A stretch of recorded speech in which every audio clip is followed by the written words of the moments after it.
15 ans après la mort de Krishnamurti, sa pensée demeure une référence dès lors qu'on parle de spiritualité et de méditation. Loin de prétendre à fonder une église ou une secte, ce philosophe inclassable invite chacun de nous à prendre conscience des multiples conditionnements qui l'environnent, idéologies, croyances, modèles sociaux, etc., afin de s'en dégager et de trouver en lui-même la source de sa liberté. Le livre de la méditation et de la vie offre un ample panorama des thèmes les plus souvent abordés dans son enseignement: la souffrance, le désir, l'amour, la mort. Les chapitres de l'ouvrage correspondent aux mois de l'année et comportent chacun 4 thèmes de réflexion. C'est la manière idéale de découvrir la pensée de Krishnamurti. Retrouvez dès aujourd'hui un enregistrement par jour. Les thèmes abordés ce mois-ci sont le temps, la perception, le cerveau et la transformation. Vous pourrez retrouver facilement tous ces enregistrements dans la playlist Krishnamurti du mois d'octobre. Bonne écoute.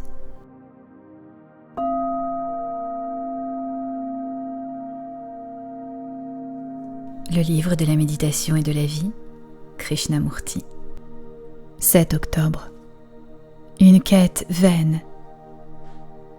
Tant que nous penserons en termes de temps, la peur et la mort seront là, inévitablement.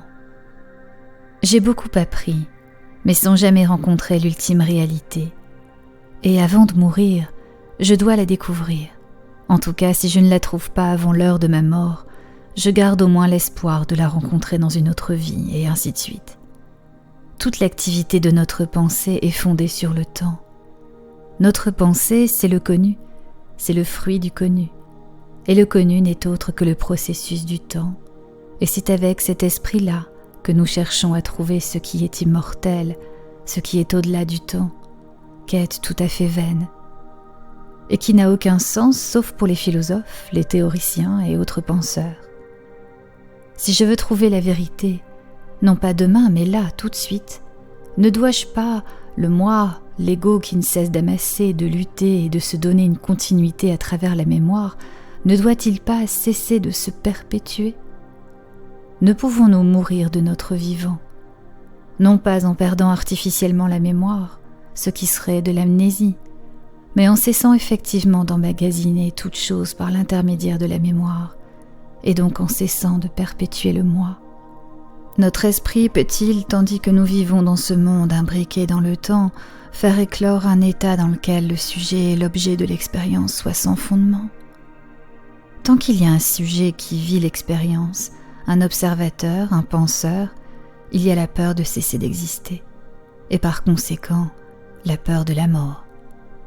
Ainsi, s'il est possible que l'esprit sache tout cela, soit pleinement conscient, au lieu de dire seulement « effectivement, c'est simple », si l'esprit sait percevoir en toute lucidité tout le mécanisme de la conscience, voir tout ce que signifie la continuité et le temps, constater la futilité de cette quête, qui prétend découvrir ce qui est au-delà du temps tout en passant par lui, si l'esprit sait voir tout cela lucidement, il se pourrait alors qu'il y ait une mort qui soit un véritable état créatif, transcendant totalement le temps.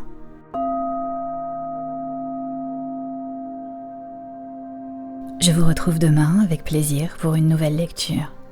Et si ce n'est pas déjà fait, merci de penser à vous abonner, à laisser un commentaire, à partager autour de vous, à liker.